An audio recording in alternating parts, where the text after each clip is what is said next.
জুমার নামাজ পড়তে যাওয়ার একটা প্রোগ্রামের পরে ছাত্রদল এবং সেখানকার বিএনপির নেতাকর্মীরা কীভাবে আমাদের সহযোগিতা নাসিরউদ্দিন পাটোয়ারি, তারেক রেজা সহ সেখানে যেই স্থানীয় নেতৃবৃন্দ আছেন তাদের উপর হামলা করেছেন, সেখানে 3 জনের মাথা ফাটিয়ে দিয়েছেন।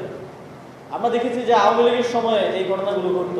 সাংস্কৃতিক প্রোগ্রাম, ধর্মীয় প্রোগ্রাম, মসজিদের ভিতরে এই জায়গাগুলোতে হামলা, এই জায়গাগুলোতে আক্রমণ করা হতো। আবারও সেটা শুরু হচ্ছে, সেটা আমরা দেখছি। এই সরকার, এই সরকারি দল তারা রাষ্ট্র পরিচালনায় ব্যর্থ হচ্ছে, কিন্তু প্রতিপক্ষকে তারা দমন পীড়নের মাধ্যমে মোকাবিলার এক ধরনের স্ট্র্যাটেজি তারা নিচ্ছে। এটা বাংলাদেশের জন্য কোনো ভালো কিছু বয়ে আনবে না।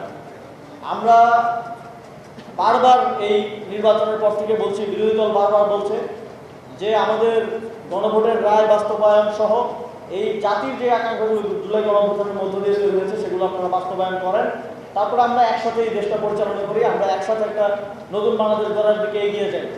বিরোধী দল থেকে বারবার এই সদিচ্ছা দেখানো হচ্ছে, এই গুডউইল দেখানো হচ্ছে, কিন্তু সরকারি দল তারা ভায়োলেন্সই চাচ্ছে। ওই যে একটা মুভির ডায়লগ আছে মনে হয়, ভায়োলেন্স ভায়োলেন্স ভায়োলেন্স। তো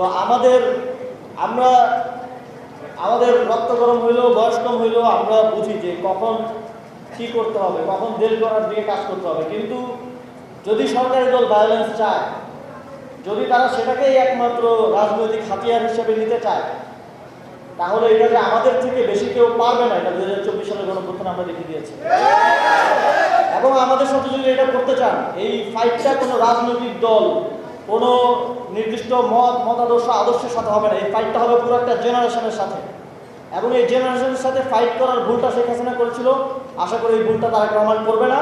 আমাদের সহযোদ্ধাদের উপর যারা হামলা করেছে, ভিডিও ফুটেজে, ছবিতে সবার পরিচয় এসেছে, আজকে রাতের মধ্যে তাদের সবাইকে অবশ্যই গ্রেফতার করতে হবে।